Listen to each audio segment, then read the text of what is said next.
नमस्ते दोस्तों, Indic divine channel पे आप सभी को स्वागत है। धार्मिक लोगों के मन में अक्सर एक सवाल आता है कि क्या दान करने से पापों का नाश होता है। दान के बारे में धर्मशास्त्र क्या कहते हैं, चलिए पहले उसे समझते हैं। दोस्तों, सबसे पहले तो आपको पता होना चाहिए कि दान किसे कहते हैं। धर्मशास्त्रकारों ने धन अर्थ का अधिक महत्व समझकर कहा है। श्रेष्ठ पात्र देखकर श्रद्धापूर्वक द्रव्य धन का अर्पण करने का नाम दान है। सनातन धर्म में दान की बहुत महिमा बताई गई है। बाकी सभी धर्मों में भी सुपात्र को दान देना परम कर्तव्य माना गया है। कई लोग अपनी क्षमता के अनुसार दान आदि करते हैं। शास्त्रों में दान करने से संबंधित कई नियम बताए गए हैं जिनका ध्यान रखने पर ही व्यक्ति को उसका फल प्राप्त होता है। परंतु सवाल अभी भी यही है कि क्या दान करने से पापों का क्षय होता है। तो इसका उत्तर है नहीं, बल्कि किसी भी शास्त्र ग्रंथ में यह बात नहीं लिखा है कि दान करने से व्यक्ति के पाप नाश होता है। दान एक अच्छा कार्य या कर्म है, और कर्म के सिद्धांत के अनुसार हर कर्म का फल अवश्य होता है।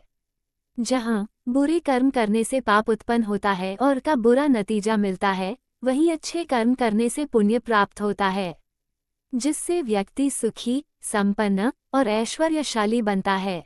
साथ ही उसके पुण्य कर्मों के कारण वह मुसीबतों से भी मुक्ति पाने का मार्ग ढूंढ लेता है। दान करने से पाप तो नष्ट नहीं होता है, परंतु हाँ, दान करने वाले का पुण्य में वृद्धि अवश्य होता है, जिससे उसके पापों का संख्या में कमी और पुण्य में वृद्धि होती है। परंतु दोस्तों, दान का पुण्य भी आपको सिर्फ तभी मिलेगी जब आप शास्त्र के नियम अनुसार दान करेंगे। शास्त्रों में दान को मानव जीवन का महत्वपूर्ण हिस्सा माना जाता है। मान्यता है कि जो व्यक्ति दान कर्म करता है, उसे वर्तमान के साथ अगले जन्म में पुण्य फल की प्राप्ति होती है। मनुष्य अपने सामर्थ्य अनुसार दान करता है, लेकिन शास्त्रों में दान के भी कुछ नियम बताए गए हैं। अगर इनका पालन किया जाए तो लाभ का फल 2 गुना हो जाता है। आइए जानते हैं दान के नियम। दोस्तों, दान 3 प्रकार के होते हैं। बिना किसी प्रत्युपकार के सत्पात्र की श्रद्धा और धर्मपूर्वक किया गया दान सात्विक कहलाता है।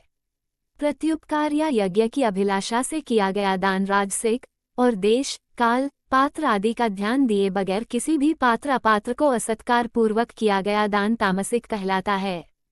शास्त्रों के अनुसार दान उन्हीं को दे जो इसके योग्य हो। जरूरतमंद या गरीब की मदद करना और उनको दान देना कल्याणकारी होता है। शास्त्र के अनुसार व्यक्ति जो धन अर्जित करता है उसका 10वां हिस्सा दान के लिए निकालना चाहिए। इससे घर में बरकत बनी रहती है। ध्यान रखें, मेहनत से कमाए धन को ही दान कर्म में लगाएं। गलत तरीके से कमाई के पैसों को दान में लगाने से उसका फल नहीं मिलता। शास्त्रों में तिल, कुश, जल और चावल का दान हाथ में देकर करना चाहिए, अन्यथा उस दान पर भव्य दानव अधिकार जमा लेते हैं।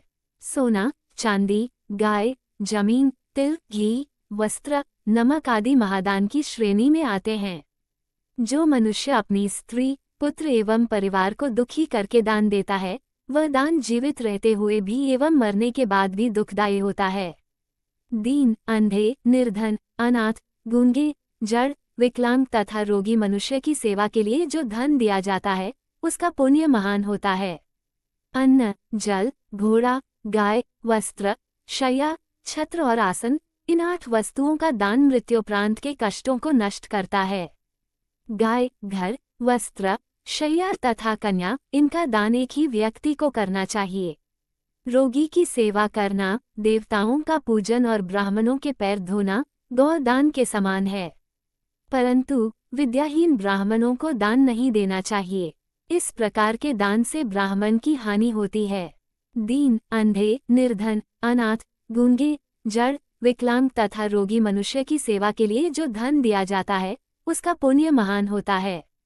गाय, स्वर्ण, चांदी, रत्न, विद्या, तिल, कन्या, हाथी, घोड़ा, शय्या, वस्त्र, भूमि, अन्न, दूध, छत्र तथा आवश्यक सामग्री सहित घर, इन 16 वस्तुओं के दान को महादान कहते हैं।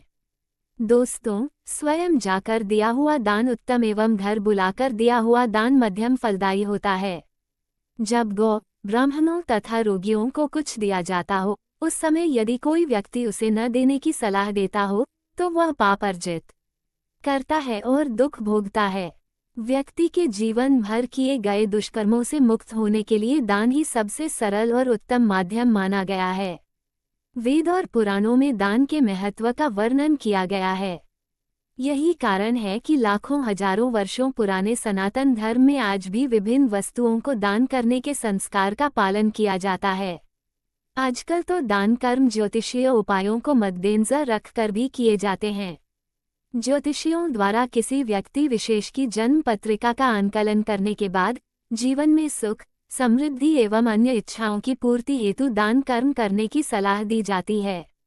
परंतु क्या आपको पता है, वैदिक ज्योतिष शास्त्र के अनुसार जन्म कुंडली में जो ग्रह उच्च राशि या अपनी स्वयं की राशि में स्थित हों, उनसे संबंधित वस्तुओं का दान व्यक्ति को कभी भूलकर भी नहीं करना चाहिए, क्योंकि ऐसा दान हमें हमेशा हानि ही देता है।